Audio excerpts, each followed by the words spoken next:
Can you hear it? When I look at the cover of Mockingjay by Suzanne Collins, I think it's appealing because it doesn't really tell you exactly what's it about. It only showed a simple bird that had circles and lines behind it. Also, the cover is fully light blue, which pops out at me because light blue makes me feel happy, light, and relaxed. In Catching Fire, it made more sense of what the cover of Mockingjay was organized that way. What was mysterious about the cover of the book was that the bird was targeted and then the target was broken. The picture is just right there in the middle. Is there because the author wants to give us a clue of who the bird is in the story. Also, there's a light gray circles connected to the bird. I thought it was an interesting way of how it might have been represented. And then I might have been related to Peter and Gail.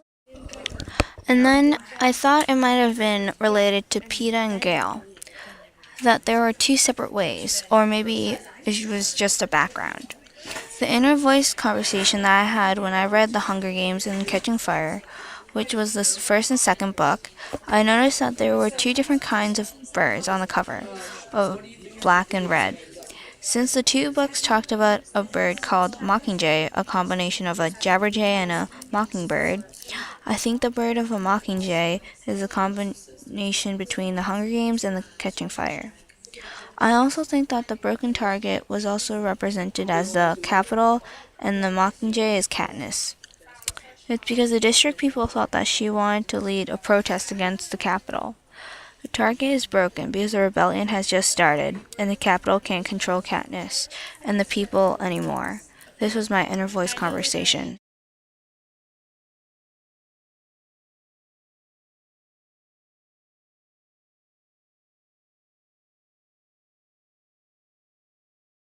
When I read the first sentence of Mockingjay by Suzanne Collins, I thought the mood that portrayed Katniss in the sentence was sad, thoughtful, and unbearable. I think of this because she's thinking about a memorable object that she shared with her sister Prim. I think that she's also thoughtful because she's thinking about the bed that was important to her. Another thought that I had was Katniss felt unbearable and to think about the bad causes because the capital destroyed her home. I wonder, why did President Snow bomb her district? Was it because of the rebellion that she created? And to hurt the ones that she loves?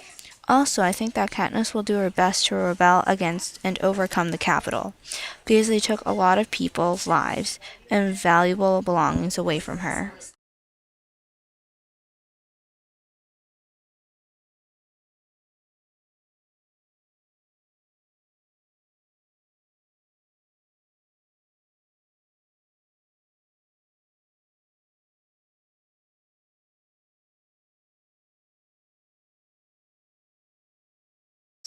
I thought that we must be very lucky to not live in a world like Katniss's. They have bombs dropped on their houses without notice, and it's never safe to go anywhere. I think that the mood of this paragraph is just plain sad and lonely. It's because no one's possibly living, or else they're in a bad condition after the explosions, and everywhere is bones and ashes. This is a symbol of punishment because President Snow went to her house before to warn her about the consequences before for starting a rebel.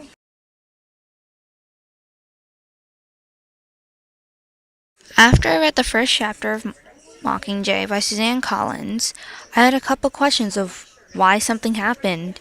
Like, how did President Snow get into her house and leave the rose there? How was the Victor village not destroyed? Why did the capital capture Peeta? And what was going to happen if she got back onto the hovercraft? All of these questions came back into my mind as I read the first chapter. The chapter starts when Katniss goes back to District 12. The place is ruined and in ashes, except for the House of the Victors. When she wanted to get a few personal things, she found a rose with blood on her closet. There was only one person who could give Katniss this flower. It was President Snow. This was like a message to her that he knows where she is and always will know. I was also wondering why Gale was with her at the time. I thought he would be with the families in District 13. because all the families were recruited there. It was important that we are not living in a world of war. There is always fighting, cruel punishments, and bombing districts, and especially the Hunger Games. If I were Katniss, I would be a mess right now, because the president really dislikes me, and he really is powerful. If I saw the rose, I would have freaked out, because you have started a rebellion by accident, and now President Snow is on my heels and is after me. This is my inner voice conversation.